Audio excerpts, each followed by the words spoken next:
How's it going, everyone? And it is that time of the year again. I swear 2025 is going by so fast. We're already around that halfway point, which means we've got all of these big events that are scheduled. You've got Xbox Game Showcase, which is going to be very relevant to PlayStation users this year as well, for obvious reasons. You got Summer Game Fest coming up. Hopefully PlayStation State of Play will be happening as well. And every year PlayStation hosts a deals event, and it looks like that deals event will be kicking off very, very soon with Days of Play.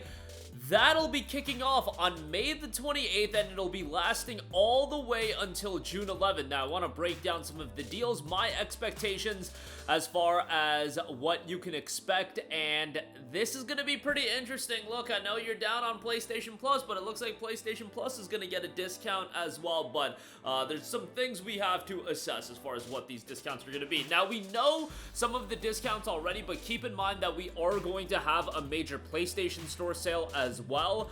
If you look at the PlayStation Store deals right now with the Multiverse of Games sale, there's already a lot of big games that are discounted as a part of this, but I think they're going to add in another PlayStation Store sale. That's generally what they do. Hopefully we get an announcement from PlayStation directly about the sale, but if you go through the PlayStation Store sale that's live right now, there's not a ton of first-party stuff that's discounted. Like, Infamous Second Son is on sale, but if you actually look through it, yeah, not a lot of first-party stuff, so all of that is probably being held back for the Days of Play sale, which obviously makes a lot of sense. But some deals we already know, no price points, but PlayStation 5 Pro will be discounted. We'll talk about that in a little bit. PlayStation 5 Slim is noted to have the best discount ever, maybe down to $380, putting it in line with the Xbox Series S, because, you know, the Series S got its price increased. PSVR 2 headsets, DualSense controllers, and the PS Plus subscription discounts will be going on as well.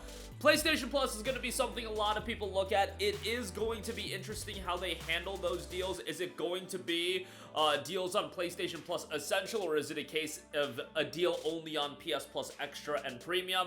PS Plus Extra and Premium, as I've been vocal about, is a gigantic pile of trash. PS Plus Premium especially. Quite possibly, I am not using hyperbole here. It might be the worst subscription service from how much it costs to what is offered in entirety of life right now. Alright, like, that's probably a little bit of a stretch, but as far as the subscription services I'm aware about, PS Plus Premium is the biggest pile of trash that I am aware of. Plus Premium is so bad, and it cannot be quantified just how bad it is. It is robbery, and please don't sign up for it. The Classics titles are just a joke.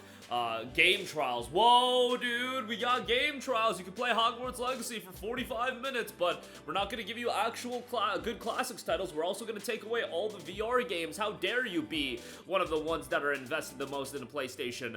Screw you. We're taking away all these VR games. You can have Battle Station Aquila as your one game edition for the month of May. But yeah, PS Plus Premium is just trash. Extra, you could still say it's okay. I'm looking at it from the lens of the price point went up and the value proposition clearly went incredibly down, and it's been going down with all the games getting pulled and the games getting added. I feel like not at the quality level of the games getting pulled, but maybe for the month of June they'll have a little bit more quality. But you know, if Essential's on sale, look, you need Essential just to play your online games, and the monthly Essential titles, I will say, have been fairly decent, all things considered. Like, you got a RoboCop here, you got whatever, Blatro there's been some good additions to Essential, all things considered.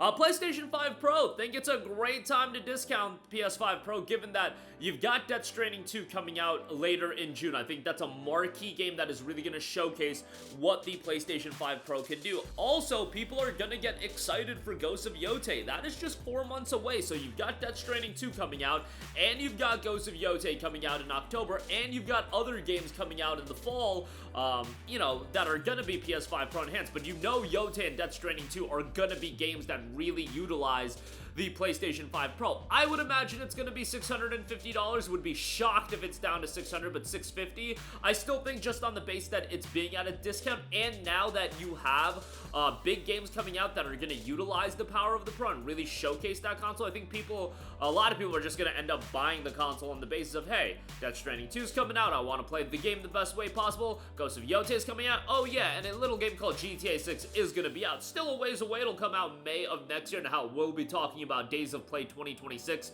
by the time GTA 6 comes out. But still, there's reasons to buy a PS5 Pro at this stage of the game. A lot of people are just going to stick to the base console, and that's fine. But if you're talking about pushing some people that are on the fence about the Pro, I think a slight discount alongside, and it's more importantly, alongside the release of the Death Stranding 2's, the Ghost of Yoteis, that's really going to incentivize people at this point to pick up a PS5 Pro. It's those two things working in tandem that I think is going to be beneficial. PlayStation 5 Slim also getting the best discount ever. I would imagine that's going to be the Slim console and the digital-only console. The digital-only console, if it's down to $380, that would be pretty tremendous. If the Slim is down to $400, or we get the Astrobot bundle discounted as well, that would be great. I mean, we're talking about, you know, consoles going up in price, and if you're talking about the PS5 being available for whatever $400 if it's the disc enabled console, I would think 400 is probably a little too low. Maybe 420, 430 makes sense. But if it's 400 flat, I mean, we are 4.5 years into this generation at this point, and $500 is what the console came out at. It would be time for a nice little discount on it, and I think, you know, even though first party has been barren and fairly weak this generation, there's been so many good third party games, and that's the reality. The first party games are there to drive people away from Xbox and jump into the PlayStation ecosystem. Since you don't need to do that, since Xbox is putting their games on your own ecosystem, you're just chilling, putting out a console, people are gonna pick up the third party games, you put out a first party game every now and again, you're chilling. You don't have that, you're not incentivized as much to release as many compelling first party titles. You're incentivized more, honestly, and I see why they did, to do the live service game. So PS5 I still think is a great pickup, and the generation, while it's been weak from PlayStation output standpoint, you've always got so many other publishers and developers in the game. Like, bro, Expedition 33 just came out, Doom the Dark Ages just came out, you've got so many other big games coming out, Death Stranding 2, a PlayStation published game, is coming out next month. It would be a good time to pick up a PS5 if you're still on the PS4, and I bring this up because I often say, yo, who's watching my channel at this point that doesn't have a PS5? Apparently there's quite a few people that are still on the PS4, and hey, more power to you. There's still so many games in the backlog from me that are PS4 titles, so there you go with that. PSVR 2 headsets, I feel like VR2's lost a lot of steam, so, you know, it is what it is as far as that's concerned. DualSense controllers, I would imagine, are going to be down to $60, $65.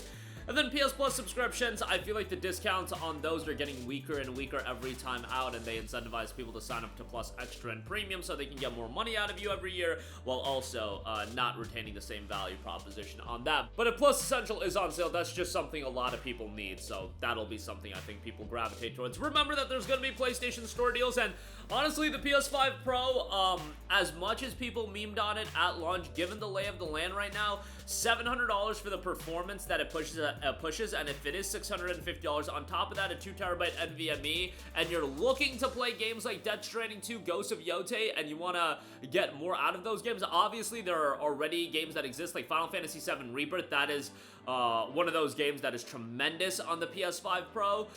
It's a worthwhile machine, but is it absolutely necessary? No, it's for those that have a significant level of disposable income where they really want the best gaming experience possible out of the PlayStation ecosystem. And then, you know, the PlayStation 6 will be out before you know it. So if you buy the PS5 Pro now, you're talking about a console for the next 2 or so years. Is that enough value for you? Do you see the value in that? For some people, the answer is going to be yes. For some people, no. Like, the next 2 years is still going to bring forth Death Stranding 2, Intergalactic, Ghosts of Yotei, Marvel's Wolverine, Soros. There's still a lot of games coming out, and all of those third-party games. GTA 6 will probably be Pro-enhanced as well. I doubt it's going to be 60 frames per second, but we'll see. But there's going to be a lot of titles to be excited for. But it's just, do you want to drop $600 or $650 for the next 2 years? And if you're the kind of person that's buying the PS5 Pro, I would imagine you're looking to buy the PS6 at launch, so there you go with that. But that'll do it for me. Let me know all of your thoughts. Days of Play kicking off on May the 28th. A lot of exciting deals ahead to be coming with that. But let me know all of your thoughts in the comment section down below. As always, thank you for watching, and goodbye. Hey guys, we hope you enjoyed the video, and if you did, make sure to hit the subscribe button, and if you're already subscribed, do us a favor and hit the bell icon. This way you'll be notified whenever we post a new video. That's the best way to keep up with all of our uploads, and we usually try to upload 2 videos a day. And with the bell icon hit, you'll be notified whenever we do upload a video. As always, thanks for watching.